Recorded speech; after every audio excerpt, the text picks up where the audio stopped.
August 5-এর পরে যে অভূতপূর্ব চেঞ্জ হলো, যে গণ অভ্যুত্থানের পরে চাইনিজ কোম্পানিগুলো বাংলাদেশের লার্জেস্ট ইনভেস্টমেন্ট করেছে গত 7 মাসে।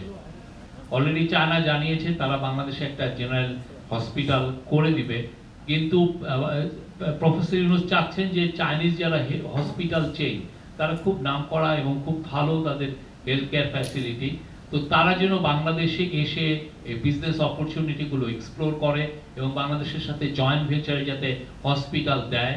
তো আমরা আশা করছি যে সেই এই ফোরামের সাইডলাইনে ইনাদের অনেক চাইনিজ বড় বড় কোম্পানির সিইওদের সাথে স্যারের কয়েকটা মিটিং হতে পারে।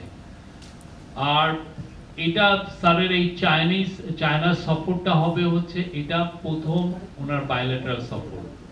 এট দ্য সেম টাইম উনি বায়োলেটারাল মিটিং করবেন চায়নার প্রেসিডেন্ট শি জিনপিংয়ের সাথে 28 তারিখে। সেখানে আমাদের সাথে চায়নার যে ধরনের যতগুলো ইস্যু আছে সবই এটা নিয়ে আলাপ হবে, এন্টার গেমুট অফ দি ইস্যুস সবগুলো আলাপ হবে।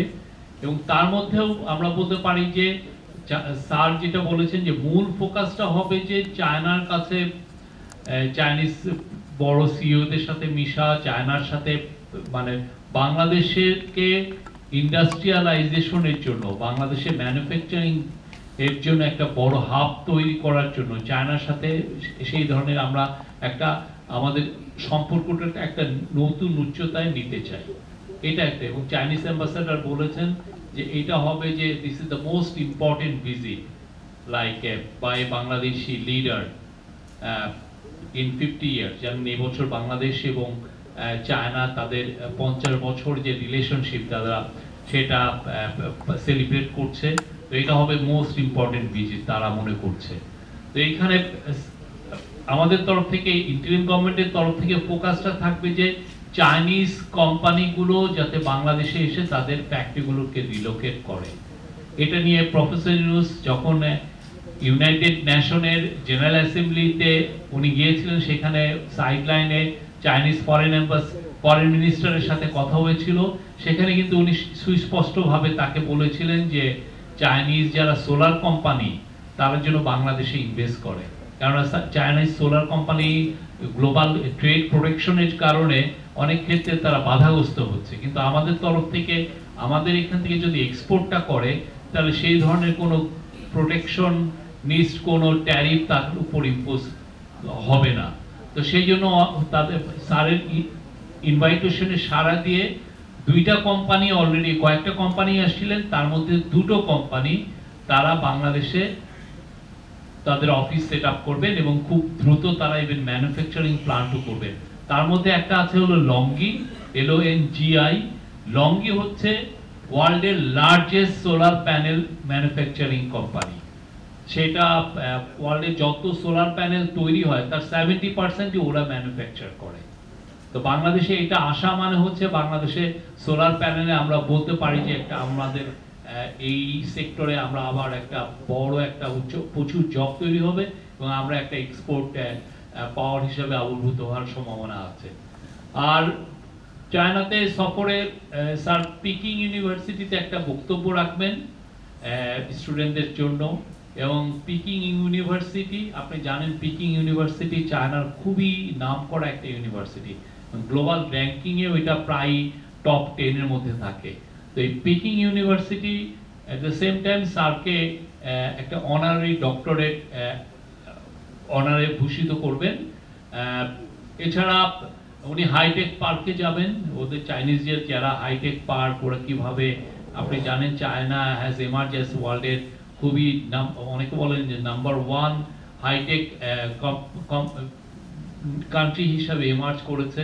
তো তাদের যে কাটিং এজ টেকনোলজি গুলো কোথায় কোথায় ওরা ইভিতে ওয়ার্ল্ডের এখন নাম্বার 1, ইভি মানে ইলেকট্রিক ভেহিকল।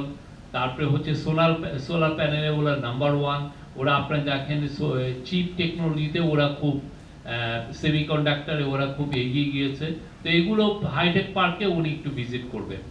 এছাড়া ওনার পুরো ভিজিটটা 4 দিনের সফরটা অনেকগুলো এঙ্গেজমেন্ট হবে, অনেক ধরনের মিটিং হবে।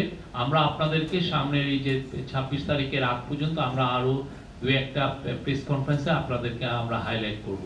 তো যেগুলো কথা হবে চায়নার সাথে একটা পুরো একটা বড় এমফাসিস হবে যে চাইনিজ ফ্যাক্টরিগুলো কিভাবে বাংলাদেশে রিলোকেট করা যায়, যাতে বাংলাদেশ একটা এমার্জিং একটা বড় ম্যানুফ্যাকচারিং হাব হয়।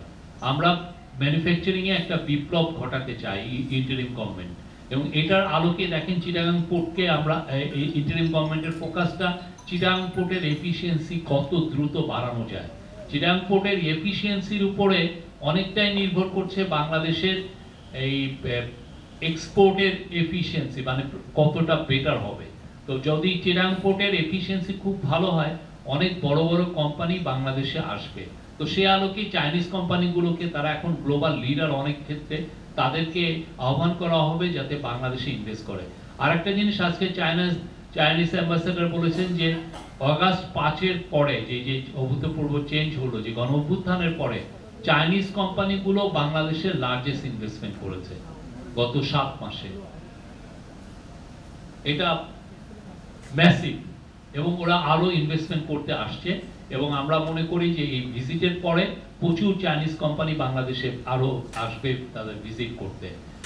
আর একটা হচ্ছে যে চাইনিজ কোম্পানিগুলোকে, চাইনিজ যারা হসপিটাল চেইন আছে তাদের সাথে স্যার চাচ্ছেন যে চায়নার সাথে আমাদের একটা হেলথ সার্ভিসের এক ধরনের যোগাযোগটা আরো বৃদ্ধি করে, যত ধরনের কোলাবোরেশন করা যায়। অলরেডি চায়না জানিয়েছে তারা বাংলাদেশে একটা জেনারেল হসপিটাল করে দিবে, কিন্তু প্রফেসর ইউনূস চাচ্ছেন যে চাইনিজ যারা হসপিটাল চেইন, তারা খুব নামকরা এবং খুব ভালো তাদের হেলথ কেয়ার ফ্যাসিলিটি, তো তারা যেন বাংলাদেশে এসে এই বিজনেস অপরচুনিটি গুলো এক্সপ্লোর করে এবং বাংলাদেশের সাথে জয়েন্ট ভেঞ্চারে যাতে হসপিটাল দেয়। তো সেই জন্য সেটা নিয়েও খুব বড় রকমের আলোচনা হবে। তো এটা একটা খুবই প্রায়োরিটি এরিয়া। আমরা চাচ্ছি এই ভিজিটটার মাধ্যমে বাংলাদেশ চায়নার যে সম্পর্ক, এটা একটা নতুন উচ্চতায় যাবে। আরো অনেক বিষয় আছে, অনেক বিষয় নিয়ে আলাপ হবে, আমরা আগামীতে আপনাদের এই বিষয়গুলো জানাবো।